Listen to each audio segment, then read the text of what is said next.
You've tuned in to Financial Funnies, where the gold shines, Bitcoin whines, and copper just wants attention. And today we're decoding everything from shutdowns to crypto slowdowns. Let's check what's been going on besides investor confidence. First up, the US government's been shut down for 40 days, longer than most gym memberships. The Senate finally advanced a 60-40 deal to fund the government through January the 30th, 2026. Markets cheered, democracy exhaled, and Corin got frequent flyer miles. Temporary peace until Congress reboots chaos next quarter. The only thing slower than Congress is baggage claim. Bitcoin's back above 66,000 after DC hinted it might actually function again. Crypto traders saw government stability and thought bullish for chaos. If Congress keeps flirting with collapse, Bitcoin will keep flirting with 70,000. Bitcoin's that ex who only texts when your life's on fire. Meanwhile, XRP investors are whispering the three letters every crypto holder dreams of: ETF. Rumour has it a new XRP exchange traded fund could hit the scene this month, and whales are already shifting hundreds of millions. Historically, November's been XRP's golden month. Average gains near 80%. Break $2.80 resistance and we could see $3 plus easy. Miss the ETF window, we slide back to the $2.50 zone. XRP's like that quiet student who suddenly acres finally because extra credit got announced. If the ETF lands, it's valedictorian time. If not, back row with Bitcoin doodling charts. Moving on, the copper to gold ratios at multi-decade lows. Gold's on a yacht, copper's still waiting for an Uber. When the world stops fighting and starts building, copper wins. Copper's the metal of the future, if the future even starts. Gold's lounging above $4,000 like paper money wasn't a fad, and silver's tagging along, yelling, same energy. Safe haven traders hold until optimism ruins everything. Gold doesn't just yield interest, it yields judgment. Moving on, Devin Nunes says JP Morgan debanked Trump media under Operation Arctic Frost, which sounds less like an investigation and more like rejected bond title. Expect hearings, lawsuits, and a docuseries called Frozen Assets.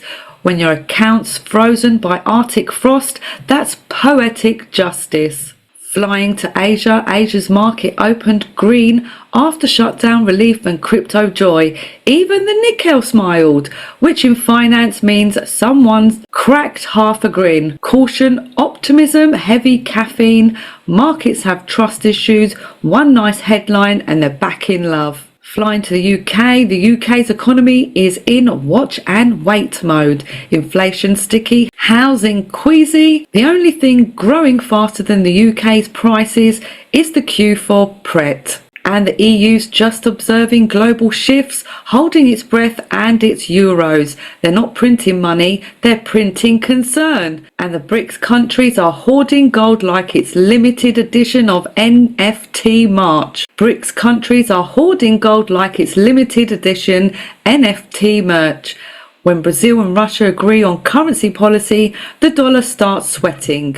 In Australia, the GDP is up 0.6%. Translation, polite economic shrug.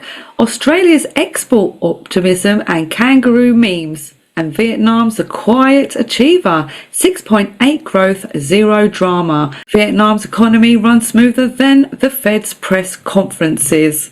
And in Zimbabwe, inflation's still playing hopscotch with reality. If they list the Zim dollar on Coinbase, it'll hit $1 million, then zero before lunch. In Iraq, oil's steady, reforms crawling but still moving. Iraq's economy is like a diesel engine, loud, unpredictable and still running. Moving on to the hackers' corner, Chinese hackers broke into US policy networks using bugs so old they probably came with an AOL CDs. They robbed Fort Knox with a butter knife and it worked. And Samsung's spy selfie, one photo could hack a Galaxy phone, image getting owned by your friend's vacation pic. And hackers use stolen AWS keys to launch fraud from inside the cloud. No malware, no noise. They didn't break in, they logged in. And Microsoft found encrypted AI chats still leaking conversation topics. And lastly, moving on to the AI corner, Adobe's vision.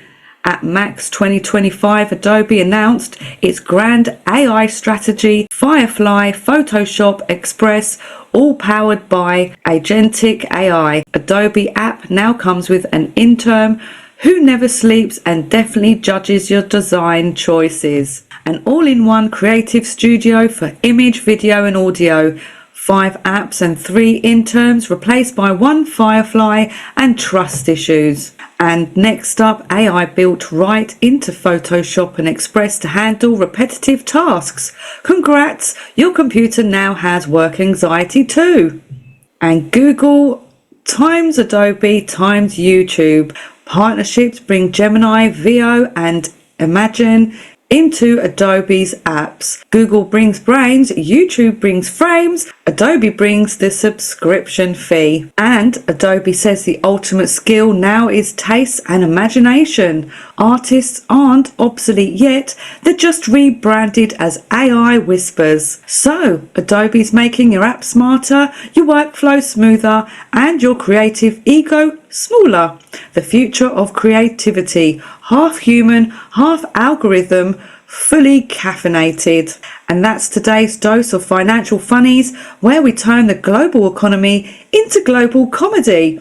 Remember, the market always goes up eventually. Until then, keep your portfolio diversified, your humour leveraged, and your stressed hedged. See you over on Charlie Ward's Daily News. But for now, guys, bye bye.